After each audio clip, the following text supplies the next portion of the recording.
आकाशवाणी भोपाल से प्रस्तुत हैं प्रादेशिक समाचार।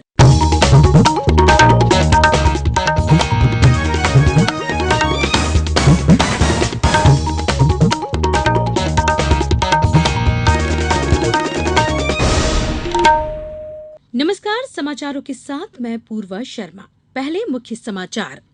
भारत और अमेरिका ने पाकिस्तान से कहा कि वो सुनिश्चित करे कि उसकी धरती का इस्तेमाल सीमा पार आतंकी हमलों के लिए न हो। जनसंपर्क मंत्री नरोत्तम मिश्रा ने चुनाव आयोग द्वारा उनकी सदस्यता अयोग्य घोषित किए जाने के खिलाफ मध्य प्रदेश उच्च न्यायालय की ग्वालियर खंडपीठ में याचिका दाखिल की। भोपाल में आयोजित राज्यों के पंचायत राज्य मंत्री के सम्मेलन में गांवों को स्मार्ट विलेज के रूप में विकसित करने को लेकर हुआ विचार विमर्श। और मौसम विभाग ने अगले 48 घंटों में भोपाल, नरसिंहपुर, छिंदवाड़ा सहित बालाघाट जिलों में भारी बारिश की चेतावनी जारी की। अब समाचार विस्तार से। भारत और अमेरिका ने पाकिस्तान से कहा कि वो सुनिश्चित करे कि उसकी धरती का इस्तेमाल सीमा पार आतंकी हमलों के लिए न हो। दोनों देशों ने पाकिस्तान से मुंबई और पठानकोट आतंकी हमलों की साजिश करने वालों को जल्द न्याय के कटघरे में लाने को कहा। प्रधानमंत्री नरेंद्र मोदी और राष्ट्रपति डोनाल्ड ट्रंप ने आतंकवाद से मुकाबले के प्रयास मजबूत करने और आतंकवादियों के सुरक्षित ठिकानों को समाप्त करने का संकल्प लिया। दोनों नेताओं की बैठक के बाद जारी संयुक्त वक्तव्य में अंतर्राष्ट्रीय आतंकवाद पर संयुक्त राष्ट्र व्यापक संधि को समर्थन की पुष्टि की गई। इससे आतंकवाद के खिलाफ वैश्विक सहयोग की रूपरेखा मजबूत होगी और इस संदेश को बल मिलेगा कि किसी भी कारण से आतंकवाद को उचित नहीं ठहराया जा सकता।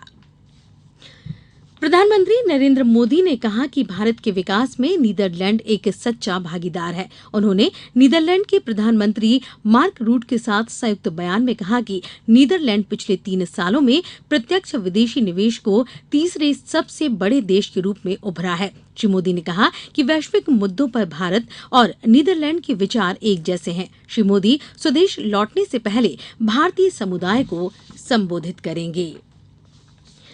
जनसंपर्क और संसदीय कार्य मंत्री नरोत्तम मिश्रा ने चुनाव आयोग द्वारा उनकी सदस्यता अयोग्य घोषित किए जाने के फैसले के खिलाफ आज मध्य प्रदेश उच्च न्यायालय की ग्वालियर खंडपीठ में याचिका दाखिल की। श्री मिश्रा के पास आयोग के फैसले के खिलाफ अदालत में जाने का विकल्प खुला था। इसी के तहत उनकी ओर से आज उनके अधिवक्ता ने ग्वालियर खंडपीठ के समक्ष अपनी याचिका दायर की। याचिका पर जल्द सुनवाई किए जाने की संभावना है।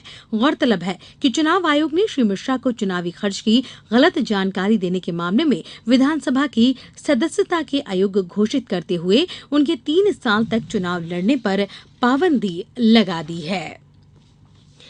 सूक्ष्म लघु और मझोले उद्यम मंत्रालय ने डिजिटल इंडिया मिशन को सफल बनाने के अपने प्रयासों को तेज करते हुए नई दिल्ली में डिजिटल एमएसएमई योजना की शुरुआत की। इस योजना में कंप्यूटर नेटवर्किंग तकनीकी क्लाउड कंप्यूटिंग का इस्तेमाल होता है, जो सूक्ष्म लघु और मझोले उद्योगों के लिए स्वदेशी बुनियादी सुविधाओं के मुकाबले किफायती और विश्वसनीय है। इधर प्रदेश में भी लघु, सूक्ष्म और उद्यम राज्य मंत्री संजय पाठक ने कहा कि एमएसएमई में रोजगार की अपार संभावना है। उच्चतम न्यायालय ने विभिन्न सामाजिक कल्याणकारी योजनाओं का लाभ लेने के लिए आधार अनिवार्य बनाने की केंद्र सरकार की अधिसूचना के खिलाफ अंतरिम आदेश देने से इनकार कर दिया। न्यायमूर्ति एएम खानविलकर और न्यायमूर्ति नवीन सिन्हा की अवकाश पीठ ने कहा कि सिर्फ इस आशंका पर अंतरिम आदेश पारित नहीं किया जा सकता कि सरकार आधार न होने के कारण लोगों को विभिन्न सामाजिक कल्याणकारी योजनाओं का लाभ लेने से वंचित रख सकती है। मुख्यमंत्री शिवराज सिंह चौहान ने नई दिल्ली में आज जीएसटी पर आयोजित एक चर्चा में कहा कि जीएसटी राज्य और देश के आर्थिक विकास के लिए लाभदायक सिद्ध होगा। श्री चौहान ने बताया कि प्रदेश में वाणिज्यिक कर विभाग द्वारा प्रत्येक स्तर पर जीएसटी हेल्प डेस्क बनाई गई है और विभाग के अधिकारियों को जीएसटी का प्रशिक्षण भी दिया जा चुका है। लगभग पूरे प्रदेश में 300 से अधिक कार्यशालाएं भी आयोजित की जा चुकी हैं। उन्होंने कहा कि 1 जुलाई को जीएसटी लागू होने के बाद जनता को 16 करों और उपकरों से आजादी मिलेगी, 1150 चुंगियों से निजात मिलेगी, टैक्स पर टैक्स लगने से आजादी मिलेगी, टैक्स ऑफिस के चक्कर लगाने से मुक्ति मिलेगी और पूरे देश में अलग अलग कीमतों से छुटकारा मिलेगा तथा कर की जटिलताओं से आजादी मिलेगी। सरकारी विमान सेवा कंपनी एयर इंडिया की इकाई अलायंस एयर ने भोपाल, जयपुर, लखनऊ और देहरादून के बीच नई उड़ानों की घोषणा की है। एयर इंडिया के प्रवक्ता ने बताया कि 5 जुलाई से अलायंस एयर जयपुर से लखनऊ के लिए नई उड़ान शुरू करेगी। इसके बाद ये लखनऊ, भोपाल, लखनऊ की उड़ान भरेगा और अंत में लखनऊ से जयपुर जाएगा। उन्होंने बताया कि इन मार्गों पर ATR 72 विमानों का परिचालन किया जाएगा। प्रादेशिक समाचार आकाशवाणी भोपाल से प्रसारित किए जा रहे हैं। ताजा समाचार जानने के लिए आप हमारी वेबसाइट newsonair.nic.in पर लॉगिन करें। इसके अलावा प्रादेशिक समाचार बुलेटिन यूट्यूब, ट्विटर और फेसबुक पर AIR न्यूज भोपाल पेज पर सुने जा सकते हैं।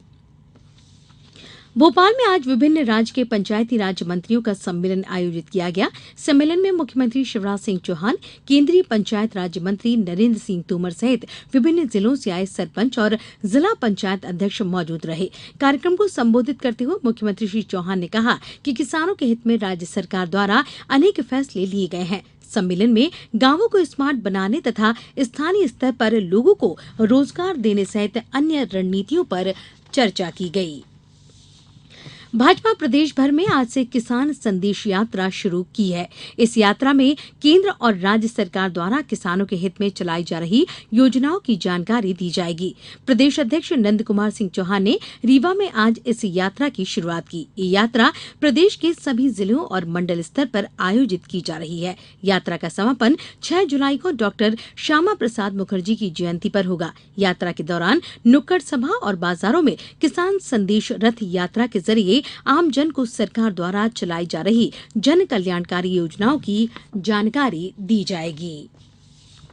22 लाख रुपए की रिश्वत लेते हुए गिरफ्तार सतना नगर निगम के आयुक्त सुरेंद्र कुमार कथुरिया को आज सतना की एक विशेष अदालत ने 30 जून तक के लिए रीवा लोकायुक्त पुलिस को रिमांड पर सौंप दिया है।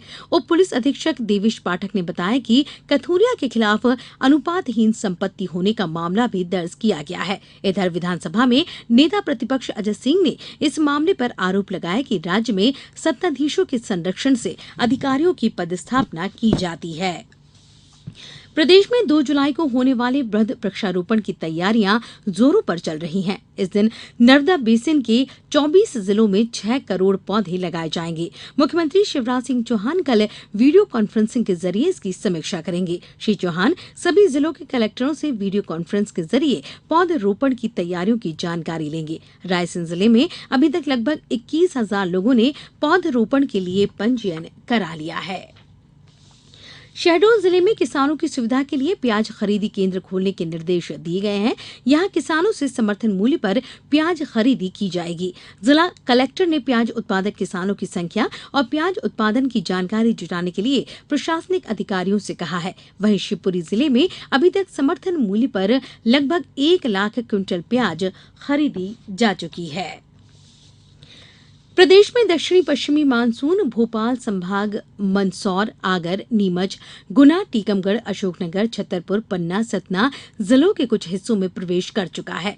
मौसम केंद्र भोपाल ने अगले 48 घंटों में भोपाल, होशंगाबाद, जबलपुर संभागों और सीहोर, हरदा, छिंदवाड़ा में भारी बारिश की चेतावनी जारी की है।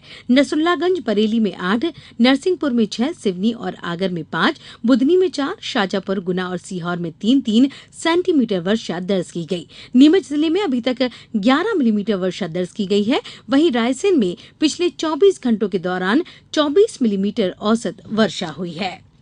अब कुछ समाचार संक्षेप में।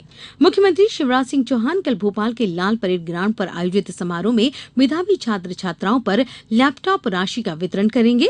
सीहोर में आज प्रदेश में शराबबंदी किए जाने के लिए एक रैली निकाली गई। रैली में शराबबंदी के लिए लोगों ने नारे लगाए। शहडोल जिले में इस वर्ष अरहर का रकबा 4,000 हेक्टेयर बढ़ाया गया है। जिले में अरहर की फसल उगाने वाले किसानों की संख्या लगभग 1.5 लाख के करीब है। खंडवा जिले में अब जन सुनवाई में आधार कार्ड और मोबाइल के माध्यम से ऑनलाइन शिकायत दर्ज कराई जा सकती है, जिसकी मॉनिटरिंग जिले के साथ प्रदेश स्तर पर होगी। झाबुआ में ITI चलो अभियान में पंजीयन कराने के लिए 28 से 30 जून तक विशेष शिविर लगाए जाएंगे और हरदा जिले की सभी 6 तहसीलों में सोयाबीन, मूंग एवं उड़द फसल को अधिसूचित किया गया है। इसके लिए किसानों को फसल बीमा कराना अनिवार्य है। अंत में मुख्य समाचार एक बार फिर। भारत और अमेरिका ने पाकिस्तान से कहा कि वो सुनिश्चित करे कि उसकी धरती का इस्तेमाल सीमा पार आतंकी हमलों के लिए न हो। जनसंपर्क मंत्री नरोत्तम मिश्रा ने चुनाव आयोग द्वारा उनकी सदस्यता अयोग्य घोषित किए जाने के खिलाफ मध्यप्रदेश उच्च न्यायालय की ग्वालियर खंडपीठ में याचिका दाखिल की। भोपाल में आयोजित राज्यों के पंचायत राज्य मंत्री के सम्मेलन में गांवों को स्मार्ट विलेज के रूप में विकसित करने को लेकर हुआ विचार विमर्श। और मौसम विभाग ने अगले 48 घंटों में भोपाल, इंदौर, नरसिंहपुर, छिंदवाड़ा सहित बालाघाट जिलों में भारी बारिश की चेतावनी जारी की। इसके साथ ही प्रादेशिक समाचार का ये बुलेटिन समाप्त हुआ। नमस्कार।